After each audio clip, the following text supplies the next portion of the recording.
ರಾಜ್ಯದಲ್ಲಿ micro finance ಮತ್ತು metre ಬಡ್ಡಿ ದಂಧೆಕೋರರ ಹಾವಳಿ ಜಾಸ್ತಿ ಆಗ್ತಾ ಇದೆ ಅಂತ ಹೇಳಿ ವರದಿ ಆಗ್ತಾ ಇತ್ತು. ಜನರ ವ್ಯಾಪಕ ಆಕ್ರೋಶ ಕೂಡ ವ್ಯಕ್ತವಾಗ್ತಾ ಇತ್ತು. ಈ ಬೆನ್ನಲ್ಲೇ ಗದಗ ಪೊಲೀಸರು ಅಲರ್ಟ್ ಆದಂತೆ ಕಾಣಿಸ್ತಾ ಇದೆ. ಅಕ್ರಮ ಬಡ್ಡಿ ದಂಧೆಕೋರರ ಮನೆ ಮೇಲೆ ಗದಗ ಪೊಲೀಸರು ಮಿಂಚಿನ ದಾಳಿ ನಡೆಸಿದ್ದಾರೆ.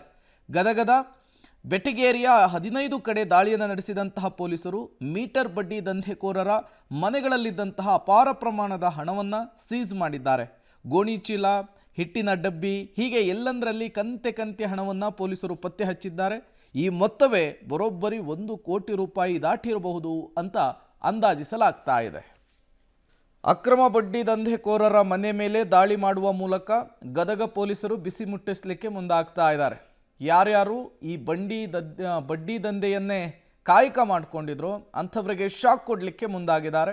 ಈ ಮೂಲಕ ಗದಗ ಪೊಲೀಸರು ಅಕ್ರಮ ಬಡ್ಡಿ ದಂಧೆಕೋರರ ವಿರುದ್ಧ ಸಮರವನ್ನು ಸಾರಿರುವಂಥದ್ದು. ಇವತ್ತು ಹಲವು ಕಡೆಗಳಲ್ಲಿ ದಾಳಿಯನ್ನು ಮಾಡಿದ್ದಾರೆ. ಈ ಸಂದರ್ಭದಲ್ಲಿ ಬಡ್ಡಿ ದಂಧೆಯನ್ನು ನಡೆಸ್ತಾ ಇದ್ದಂತಹವರ ಮನೆಯಲ್ಲಿ ಕಂತೆ ಹಣ, ಹಾರ್ಡ್ ಕ್ಯಾಶ್ ಸಿಕ್ಕಿರುವಂಥದ್ದು, ಅದೆಲ್ಲವನ್ನು ಕೂಡ ಸೀಸ್ ಮಾಡಿದ್ದಾರೆ.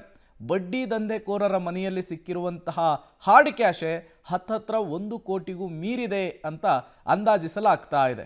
ಈ ಮೂಲಕ ಶತಾಯಗತಾಯ ಗದಗ ಜಿಲ್ಲೆಯಲ್ಲಿ ಬಡ್ಡಿ ದಂಧೆಕೋರರಿಗೆ ಲಗಾಮ್ ಹಾಕಲಿಕ್ಕೆ ಪೊಲೀಸರು ದಿಟ್ಟ ಹೆಜ್ಜೆಯನ್ನು ಇಟ್ಟಿರುವಂಥದ್ದು. ಯಾವುದೇ ಕಾರಣಕ್ಕೂ ಬಡ್ಡಿ ದಂಧೆಯನ್ನು ನಡೆಸಲಿಕ್ಕೆ ಬಿಡಲ್ಲ ಅನ್ನುವಂತಹ ಸಂದೇಶವನ್ನು ಕೂಡ ಈ ದಾಳಿಯ ಮೂಲಕ ಪೊಲೀಸರು ರವಾನಿಸಿದಂತೆ ಕಾಣಿಸ್ತಾ ಇದೆ.